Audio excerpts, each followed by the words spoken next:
វាគីនឹងមានន័យថាកិច្ចព្រមព្រៀងទីក្រុងប៉ារីសនិងរដ្ឋធម្មនុញ្ញគេដឹងថាប្រទេសយើងកាលណាបានឡើងកាន់អំណាចហើយគឺមិនងាយនឹងចុះញោមជាមួយអ្នកណាមិនងាយនឹងឲ្យអ្នកណាប្រទេសផ្ដាស់ទេអញ្ចឹងហើយបានជាគេរៀបចំឲ្យមានរដ្ឋធម្មនុញ្ញមួយដែលមាន2ភាគ3មានន័យថាសេរីពហុបកនឹងវាខ្ពស់ដោយសារតែ50+1នឹងហើយបានជាការជាប់គាំងតាំងពីខែកក្កដារហូតមកដល់ឥឡូវហេតុអីពីព្រោះគណៈបព្វជិជនគាត់ដឹងផ្លូវដើរកាលណា50+1មានន័យថាសភាគាត់នៅតែដើរដូចខ្ញុំថាឡានបែកកង់គាត់នៅគាត់ទៅបើកទៅបានអញ្ចឹងណាគឺគាត់អត់តម្លាក់ខ្លួនទេអាករណីដែលអត់តម្លាក់ខ្លួននឹងហើយបានវាអត់មានកិច្ចព្រមព្រៀងប្រសិនបើ2ភាគ3នៅក្នុងរដ្ឋធម្មនុញ្ញតាំងពីដំបូងគាត់ដឹងថាគាត់ដើរលែងរួចនៅពេលដែលគាត់ដើរលែងរួចគឺគាត់មានការសម្របសម្រួលនយោបាយនឹងធំសម្រាប់ឲ្យអាចដើរបានអញ្ចឹង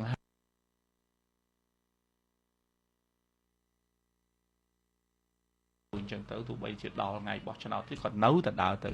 ប៉ុន្តែដើរទៅនឹងមិនមែនស្រួលទេគឺដើរទៅនឹងដោយលំបាកឧបសគ្គច្រើនកង់បែកទាំង4ទៅហើយខ្ញុំនិយាយរឿងមួយដែលគណៈបព្វជិជនគឺគាត់ពឹងផ្អែកទាំងស្រុងទៅលើនាយករដ្ឋមន្ត្រីហ៊ុនសែននាយករដ្ឋមន្ត្រីហ៊ុនសែនឡើងប្រជាប្រិយភាពបំផុតគឺ2007នៅពេលដែលបោះឆ្នោត2008ហ្នឹងគាត់បានកៅអីច្រើន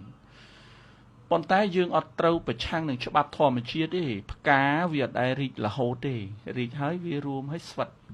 មនុស្សយើងក៏អត់ដែលរស់បានរហូតដែរកើតមកចាស់ហើយស្លាប់ដូចគ្នានោះដែរប្រជាប្រិយភាពគឺអត់ដែលនៅនឹងរហូតទេអត់ដែលឡើងប្រជាប្រិយភាពរហូតទេគឺកាលណាឡើងដល់កំពូលណាមួយជាទ្រឹស្ដីមតិគឺវាត្រូវតែចុះប្រជាប្រិយភាពរបស់គាត់គឺចុះក្នុងកលៈទេសៈនេះចុះដល់កម្រិតដែលខ្ញុំចង់និយាយថាជីវិតនយោបាយឬមួយក៏ប្រជាប្រិយភាពសឹងតែចុះដល់កម្រិត0អញ្ចឹងបើចុះដល់កម្រិត0រៀបចំបោះឆ្នោតម្ដងទៀតគឺមិនទទួលបានសិលឹកឆ្នោតទេបើមិនទទួលបានសិលឹកឆ្នោតគាត់គិតឃើញពួកគាត់មានប្រព័ន្ធច្រើនគាត់មានការសិក្សាច្រើនគាត់ជួបច្រើនគឺបើតាមលោកបណ្ឌិតសំខាន់ទីបើតាមលោកបណ្ឌិតមានប្រសាសន៍មិញថា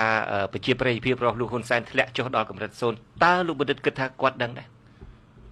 ខ្ញុំគិតថាគាត់ដឹងពីព្រោះតិន្នន័យនៅលើគាត់ទោះបីកោជបក៏ដោយគឺតិន្នន័យនៅលើគាត់ភូមិឃុំភូមិប្រធានភូមិធ្វើការកើតហ្នឹងតិន្នន័យនៅលើគាត់ខ្ញុំចុះទៅមកភូមិនៅសល់5 6អ្នកអីទេ100គ្រួសារ200គ្រួសារនៅសល់តែ10គ្រួសារអីទេចឹងអាការដឹងស្ថិតិពិតប្រាកដហ្នឹងហើយដែលគណៈបព្វជិជនមិនហ៊ានបើកឲ្យមានការជជែកគ្នាឬមួយក៏ផ្ដល់ប្រព័ន្ធខ្លះ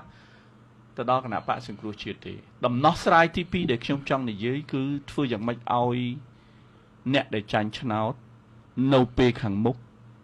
មានអំណាចនៅក្នុងសភានិងនៅក្នុងយន្តការអភិបាលកិច្ចល្អទាំងអស់ហើយអ្នកដែលឈ្នះឆ្នោតទៅកាន់រដ្ឋាភិបាលហើយគណៈបព្វជិជនបើសិនជាមកកាន់ជាគណៈបកប្រឆាំងវិញល្អបំផុតសម្រាប់ប្រទេសកម្ពុជាក្នុងកលៈទេសៈដែលគាត់ចាញ់ឆ្នោតហើយគាត់អាចហេតុអីពីព្រោះគាត់អ្នកដឹកនាំ20 30ឆ្នាំគាត់ដឹងកលិកលៈគាត់ដឹងអំពើពុករលួយនៅកន្លែងណាមានកន្លែងណាអត់គណៈបកមួយទៀតដែលទៅកាន់អំណាចហ្នឹងនៅពេលដែលគាត់ឡើងកាន់ជាអ្នកអភិបាលកិច្ចល្អបាទន័យថាមាន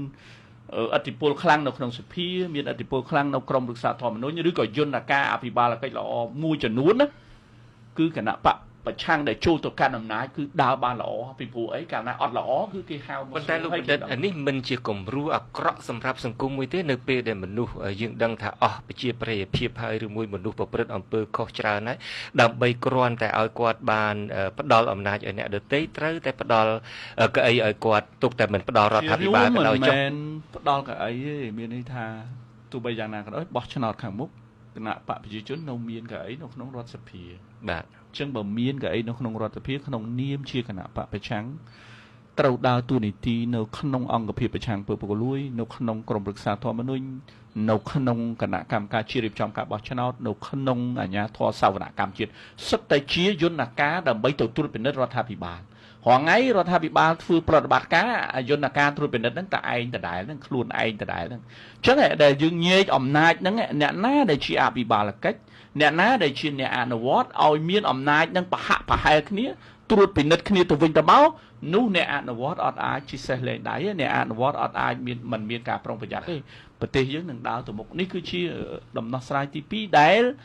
ដំណោះស្រាយហ្នឹងវារៀងឆ្ងាយពីដំណោះស្រាយនយោបាយក៏ប៉ុន្តែបើសិនជាយើងរៀបអាហ្នឹងហើយ